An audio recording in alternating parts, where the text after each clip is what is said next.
Hello everyone, welcome back to my channel Ravi sir physics class 12 physics का chapter 3 जिसकी theory हम लोगों ने कंप्लीट कर चुके हैं। आज उसकी एक्सरसाइज को कंप्लीट करने वाले हैं। प्यारे बच्चों, अभी एग्जाम्पल का वीडियो नहीं बना रहे हैं, अभी हम लोग एक्सरसाइज की बात कर रहे हैं क्योंकि एग्जाम्पल सॉल्व होते हैं तो आप खुद भी कर सकते हैं। फिर भी हम एग्जाम्पल का वीडियो बनाएंगे क्योंकि कुछ बच्चों ने कहा था कि सर एग्जाम्पल समझ में नहीं आते हैं तो एग्जाम्पल के लिए भी वीडियो बनाना है। लेकिन आज हम लोग एक्सरसाइज का वीडियो लेकर के आए हैं और एक्सरसाइज में आने वाले क्वेश्चंस हम लोग सॉल्व करेंगे, आपको बताएंगे कि क्वेश्चन में क्या कहा गया है और उस क्वेश्चन को कैसे सॉल्व करना है। इससे पहले हम आपको बता दें कि इसका पिछला वीडियो जो लेक्चर 9 का वीडियो जो मैंने बनाया है उसमें मैंने इस चैप्टर के फॉर्मूले बताए थे। जिन बच्चों ने अभी तक वो वीडियो नहीं देखा है तो वो वीडियो देख करके सभी फॉर्मूले इस चैप्टर के लर्न कर लें ताकि एक्सरसाइज के क्वेश्चन आपको समझने में किसी भी तरीके की कोई प्रॉब्लम ना हो। अब हम चलते हैं अपने क्वेश्चन पर। तो सबसे पहले हम बात करते हैं क्वेश्चन नंबर फर्स्ट की 3.1 क्वेश्चन है और उस क्वेश्चन में क्या कहा गया है वो हम आपको बताएंगे क्योंकि क्वेश्चन मैंने यहाँ लिखा नहीं है। उस क्वेश्चन में क्या कहा गया है और क्या पूछा गया है ये हम लोग डिस्कस करते हैं। तो मेरे पास बुक है, उसमें ये कहा गया है कि एक बैटरी है और उस बैटरी का EMF जो है वो 12 वोल्ट दिया गया है। उसके साथ साथ उन्होंने उस बैटरी का इंटरनल रेजिस्टेंस 0.4 ओम दिया गया है और ये कहा है कि इस बैटरी से मैक्सिमम कितना करंट मिलेगा।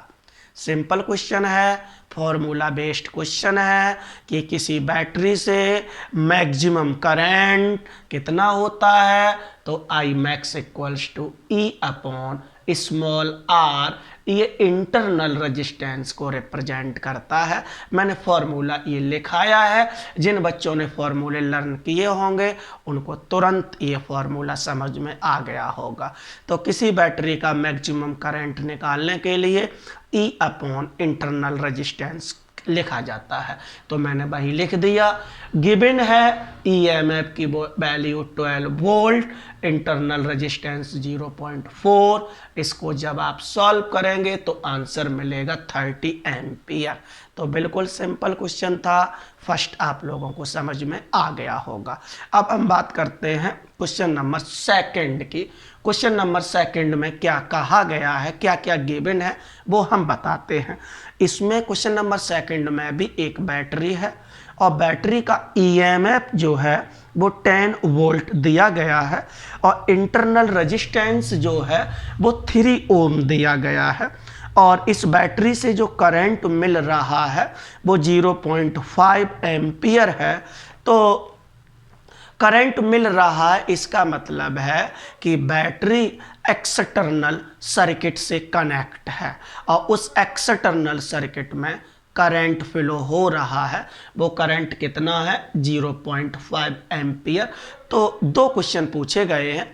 पहले क्वेश्चन में उन्होंने कहा है कि एक्सटर्नल रेजिस्टेंस कितना होगा, दूसरा उन्होंने कहा कि एक्सटर्नल रेजिस्टेंस के अक्रॉस पोटेंशियल डिफरेंस कितना होगा, ये पूछा गया है।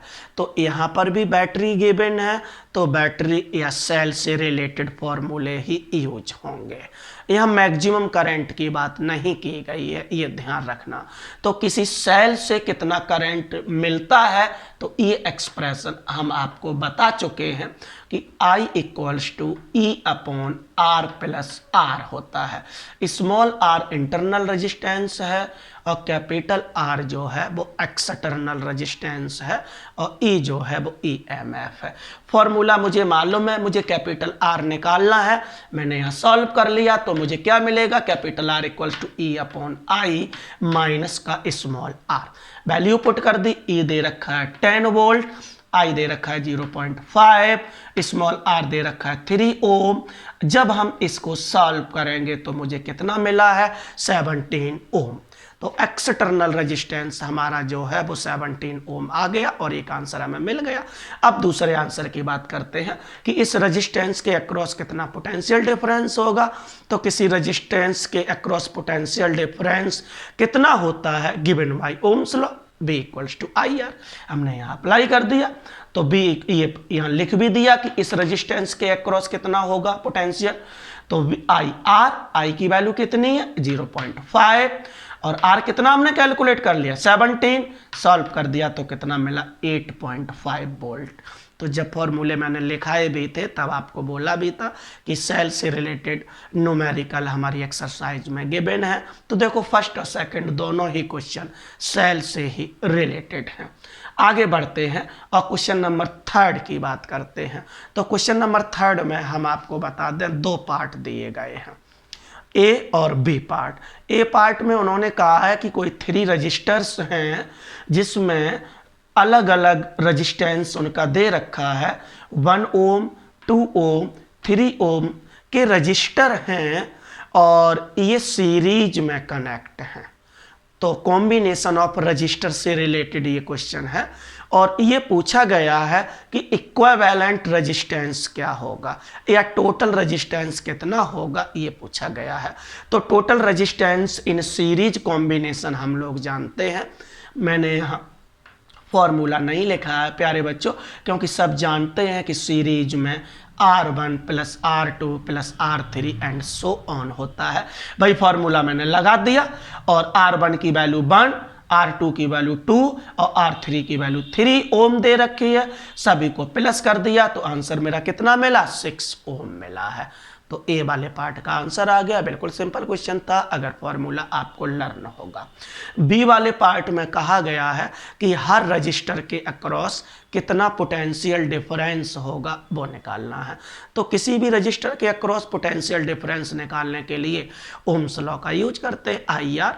मुझे मालूम है सीरीज में करंट सेम होता है तो कितना पोटेंशियल हो जाएगा across each resistance, V1 equals to I R1, इसी तरीके से V2 equals to I R2 और V3 इक्वल टू क्या हो जाएगा आई R3। I कितना होगा मुझे नहीं मालूम है तो पहले हम I निकालेंगे कि करंट सर्किट में कितना फ्लो हो रहा है। तो करंट किससे मिला, मुझे सेल से मिला है, सेल कनेक्ट किया तब करंट मिला है और तभी पोटेंशियल डिफरेंस क्रिएट हुआ। तो कितने EMF का सेल कनेक्ट किया गया है 12 वोल्ट का किया गया। अपॉन फॉर्मूला क्या होता है सेल से करंट मिलने का E upon R plus R, लेकिन इस बी वाले पार्ट में कहा गया है कि internal resistance very very small है, उसको निगलेक्ट कर सकते हैं। तो जब इसे निगलेक्ट कर देंगे तो केवल क्या मिलेगा E अपॉन एक्सटर्नल रेजिस्टेंस, और एक्सटर्नल टोटल रेजिस्टेंस कितना है RS, जो हमने कैलकुलेट कर लिया वो मैंने लगा दिया तो पता चल गया कि सर्किट में 2 एम्पियर का करंट फ्लो हो रहा है। हर रजिस्टर सीरीज में कनेक्ट है और मुझे मालूम है कि सीरीज के हर रजिस्टर में करंट सेम होता है, इसीलिए हर जगह आई मैंने लिखा हुआ। आई की वैल्यू 2, R1 1 लगा दिया, सॉल्व कर दिया 2 वोल्ट, ऐसे ही V2 आ गया 4 वोल्ट और V3 आ गया 6 वोल्ट। तो बिल्कुल सिंपल क्वेश्चन थे प्यारे बच्चों, फर्स्ट सेकंड थर्ड, और आपको समझ में भी आ गए होंगे। अब हम आगे बढ़ते हैं और क्वेश्चन नंबर 4 की बात करते हैं कि क्वेश्चन नंबर 4 में क्या कहा गया है। तो क्वेश्चन नंबर 4 भी कॉम्बिनेशन ऑफ रजिस्टर से रिलेटेड है, जिसमें उन्होंने रजिस्टर 3 दिए हैं और उनकी वैल्यू भी दे रखी है 2 ओम 4 ओम और 5 ओम दे रखा है, और ये कहा है कि ये पैरेलल में कनेक्ट हैं। तो ए वाले पार्ट में उन्होंने कहा है कि इनका टोटल रेजिस्टेंस कितना होगा। तो पैरेलल कॉम्बिनेशन का फॉर्मूला लगा दिया। पैरेलल में हम लोग जानते हैं कि 1/R equals to 1/R1 plus 1/R2 plus 1/R3। मैंने यहाँ देखो अप्लाई कर दिया, वैल्यू लगा दी, जितनी भी गिवन है सॉल्व कर दिया तो आंसर कितना आ गया 20/19। तो सर्किट का टोटल रेजिस्टेंस कितना मिला है 20/19 मिला, एक आंसर आ गया। अब बात करते हैं इसके बी वाले पार्ट की। तो बी में उन्होंने कहा कि अगर इस सर्किट को किसी बैटरी से कनेक्ट कर दें और उस बैटरी का EMF जो है वो 20 वोल्ट है और इंटरनल रेजिस्टेंस 0 है, तो हर रजिस्टर में कितना करंट फ्लो होगा ये पूछा गया है। तो जब सर्किट का टोटल रेजिस्टेंस 0 है तो हम यहाँ से उसका जो पोटेंशियल डिफरेंस है वही EMF के इक्वल हो जाएगा, ये आपको ध्यान रखना है। तो यहाँ ध्यान रखना है, करंट निकाला मैंने तो यहाँ EMF अपॉन R1 हो गया, क्योंकि इंटरनल रेजिस्टेंस 0 है प्यारे बच्चों। तो फॉर्मूला हमारा यही है, और इसमें ये 0 है तो क्या मिल जाएगा, E अपॉन R। I1 के लिए R1 हो गया, तो ये 20 दे रखा है, तो 20 अपॉन 2 सॉल्व करेंगे तो 10 एम्पियर आ गया। इसी तरीके से I2 हम कैलकुलेट कर सकते हैं, तो E अपॉन R2 लगा दिया। E की वैल्यू 20 वोल्ट दे रखा है, R2 4 ओम दे रखा है, सॉल्व किया तो 5 एम्पियर आ गया। फिर I3 निकालेंगे तो E अपॉन R3 कर दिया, 20 अपॉन 5 हो गया इक्वल टू 4 एम्पियर आ गया। तो आसानी से मैंने सेल से कितना करंट मिलता है फॉर्मूला लगा के हमने सॉल्व कर लिया। उसके साथ साथ बी वाले पार्ट में टोटल करंट भी पूछा गया है, तो टोटल करंट मैंने निकाल दिया, तो सभी का सम कर दो, टोटल करंट निकल आएगा। तो I1 plus I2 plus I3 कर दिया, वैल्यू लगा दी 10 प्लस 5 प्लस 4, सॉल्व कर दिया तो कितना आ गया, 19 एम्पियर आ गया। तो क्वेश्चन नंबर 4 जो कि पैरेलल कॉम्बिनेशन से रिलेटेड है आपको समझ में आ गया होगा। अब हम बात करते हैं क्वेश्चन नंबर 5 की। क्वेश्चन नंबर 5 में जो क्वेश्चन है उसमें ये कहा गया है कि टेम्परेचर जब हम चेंज करते हैं तो वायर का रजिस्टर भी चेंज हो जाता है। तो क्वेश्चन हम आपको बता दें कि रूम टेम्परेचर और उसकी वैल्यू है 27 डिग्री सेल्सियस, और इस पर कोई एलिमेंट है और एलिमेंट का रजिस्टेंस दे रखा है 100 ओम। फिर उसका टेम्परेचर कितना हो जाए, कितना कर दिया जाए कि उसका रजिस्टेंस बढ़ करके 117 ओम हो जाए। ये क्वेश्चन है कि किसी वायर का टेम्परेचर बढ़ा करके कितना कर दिया जाए कि उस वायर का रजिस्टेंस 100 ओम से बढ़ करके 117 ओम हो जाए, और ये उसमें पूछा गया है। तो टेम्परेचर पर रजिस्टेंस डिपेंड करता है, और उसके लिए मैंने फॉर्मूले भी आपको लिखाए हैं, तो वही फॉर्मूला यहाँ पर हम यूज करेंगे। फॉर्मूला मैंने लिखा हुआ था जब फॉर्मूले वाला वीडियो बनाया था, alpha equals to R2 minus R1 upon R1 T2 minus T1 हो गया है। अल्फा जो है वो लीनियर कोफिशिएंट ऑफ रेजिस्टेंस बोला जाता है, या टेम्परेचर कोफिशिएंट ऑफ रेजिस्टेंस भी बोलते हैं, और इसकी वैल्यू गिवन है। तो मुझे T2 पूछा गया है, तो इस एक्सप्रेशन से T2 हम निकाल सकते हैं। तो T2 इक्वल्स टू क्या हो जाएगा, R2 minus R1 upon R1 alpha plus में बेटा कितना आ जाएगा, T1 आ जाएगा। क्या किया, इस वाले टर्म को मैंने यहाँ लिख दिया और R1 अल्फा इधर कर दिया, फिर T1 को उधर कर दिया ट्रांसफर, तो ये एक्सप्रेशन आ गया T2 को निकालने के लिए। वैल्यू मैंने पुट कर दी, तो R2 117 माइनस R1 100 दे रखा है upon R1 100 into alpha given है 1.70 into 10 to the power minus का 4, और T1 की वैल्यू है 27 डिग्री सेल्सियस। जब आप इस पूरे को सॉल्व करेंगे तो आंसर T2 कितना आ जाएगा, 1027 डिग्री सेल्सियस। तो आपको समझ में आ गया होगा। मैंने जब फॉर्मूले का वीडियो बनाया था तो आपको बताया भी था कि बेटा टेम्परेचर और रजिस्टर के क्वेश्चन बहुत सारे गिवन हैं, एक्सरसाइज में भी और एग्जाम्पल में भी। तो ये फार्मूला बहुत इंपॉर्टेंट है, डायरेक्ट फार्मूला बेस्ड क्वेश्चन आपको एग्जाम में पूछा जाता है। बस फार्मूला लर्न कर लीजिएगा और कैलकुलेशन करना सीख लीजिएगा, तो आराम से आप आंसर फाइंड कर सकते हैं। तो ये 5th वाला क्वेश्चन भी कंप्लीट हो गया। अब हम बात करते हैं क्वेश्चन नंबर 6 की। तो क्वेश्चन नंबर 6 में क्या गिवन है, तो यहाँ पर गिवन है कि कोई वायर है और उस वायर की लेंथ दे रखी है 15 मीटर और एरिया ऑफ क्रॉस सेक्शन दे रखा है 6 into 10 to the power minus का 7 मीटर, और लेंथ दे रखी है 15 मीटर और उसका रजिस्टेंस दे रखा है 5 ओम, और ये कहा गया है कि उसकी रजिस्टिविटी क्या होगी। ये क्वेश्चन है, तो ये भी डायरेक्ट फार्मूला बेस्ड क्वेश्चन है। यहाँ बेटा थोड़ा बिलर दिखाई दे रहा होगा, ध्यान रखना। ये 3.6 लिखा है क्वेश्चन नंबर 6 और ये सॉल्यूशन लिखा हुआ है, ये आपको थोड़ा ध्यान रखेंगे। यहाँ गलती से स्पेलिंग मिस्टेक हो गई है, सॉल्यूशन इस तरीके से लिखा जाएगा। तो यह रजिस्टिविटी का मैंने फॉर्मूला अप्लाई कर दिया। रजिस्टिविटी का फॉर्मूला हम लोग पढ़ चुके हैं कि ρ equals to R A upon L होता है। आर 5 दे रखा है, A 6 into 10 to the power minus का 7 दे रखा है, एल जो है 15 दे रखा है। सभी क्वांटिटी एसआई यूनिट में है तो कुछ चेंज करने की ज़रूरत नहीं है। हमने इसको सॉल्व कर दिया तो आंसर कितना मिला, 2 into 10 to the power minus का 7 ओम मीटर। सिंपल क्वेश्चन जितने भी हैं बिल्कुल सिंपल क्वेश्चन अभी चल रहे हैं जो कि आप आसानी से कर सकते हो और ऐसे ही क्वेश्चन एग्जाम में भी पूछे जाते हैं। तो प्यारे बच्चों परेशान होने की ज़रूरत नहीं है। अब हम बात करते हैं क्वेश्चन नंबर 7 की। क्वेश्चन नंबर 7 में क्या कहा गया है, तो क्वेश्चन नंबर 7 भी टेम्परेचर और रेजिस्टेंस का रिलेशन दे रखा है। जब टेम्परेचर 27.5 डिग्री सेल्सियस है तो उस समय उसका रेजिस्टेंस 2.1 दे रखा है।